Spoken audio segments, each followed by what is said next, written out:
Aujourd'hui, nous allons voir l'exercice sur un triangle rectangle. Lorsque vous avez un triangle rectangle et on vous dit de calculer quoi? AC. Pour calculer la distance AC ici, mais cette fois-ci, ils ont donné un cas où vous avez la mesure de l'angle B. Vous voyez, ici, ils ont donné la mesure de l'angle B qui fait 30. Donc, la mesure de l'angle B qui fait 30 là, on va se servir de cette mesure-là pour calculer quoi? Pour calculer la distance AC. Pour calculer la distance AC, bien sûr. Ici, c'est AC que je veux. AC. Donc, ici, c'est fait 3. Donc, pour calculer la distance AC, qu'est-ce qu'on va faire? D'abord, on va mettre les trois propriétés pour voir ce qui convient normalement. Donc, on va regarder ici, soit on va utiliser le cosinus, soit la tangente ou bien soit le sinus. Donc, ici, j'essaie. Donc, pour calculer la distance AC, quand on suppose l'angle, ici, l'hypoténuse c'est AB. Le côté adjacent c'est BC. Le côté opposé qui est AC. Donc, si on prend sinus, forcément, on va retrouver quoi? AC. Je ne sais pas si ils ont compris. Si on prend ce côté sinus là, si on prend sinus, on va trouver quoi? On va trouver AB. On va trouver AC à l'intérieur. Parce que sinus là, c'est swatch. Côté opposé, AC, sur quoi? Sur l'hypoténuse. Donc, on va trouver le AC qu'on veut calculer. Mais imaginez qu'on prend cosinus. Si on prend cosinus là, on ne va pas trouver cosinus à l'intérieur.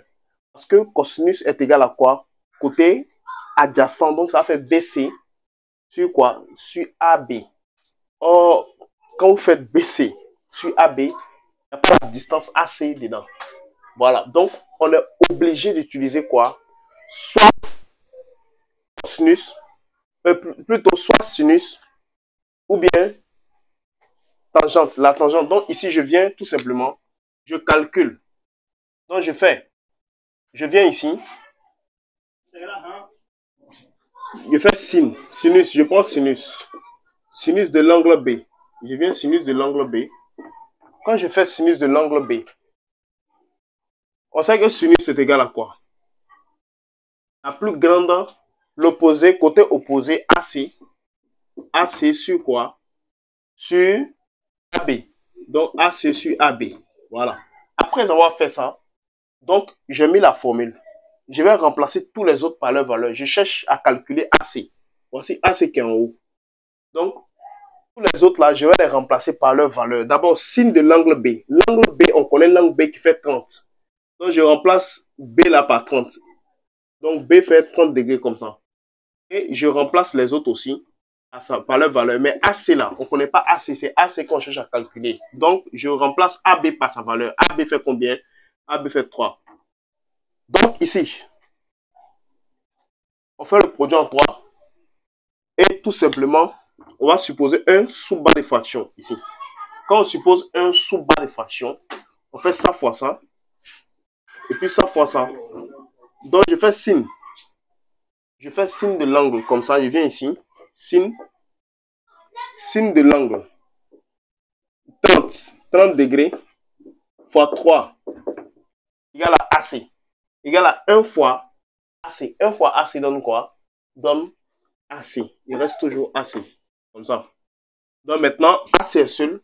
Je fais venir AC de l'autre côté. Donc il met AC égale sin de l'angle de 30 degrés. Sin de 30 degrés. Comme ça, fois 3. Et je remplace sin de 30 degrés. Sin de 30 degrés. Quand vous tapez, vous pouvez taper tout ça à la machine en même temps pour mettre le résultat.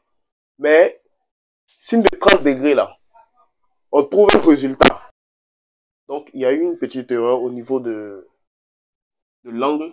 Ici, c'est plutôt 60 degrés. 60 degrés, voilà. Plutôt 60 degrés. Donc ici, on va remplacer. Ici, c'est 60 degrés aussi. Donc on met 60 degrés. On remplace à 60 degrés. Ici, ça va me donner 0, quand vous tapez sin de 60 degrés, ça nous donne directement ici 0, combien?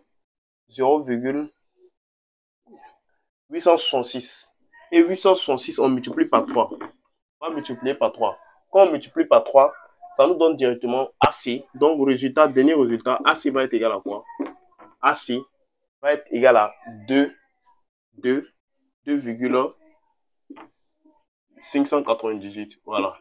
Donc, voici donc le résultat. AC égale à 2,598. Voilà donc pour cette vidéo. Merci.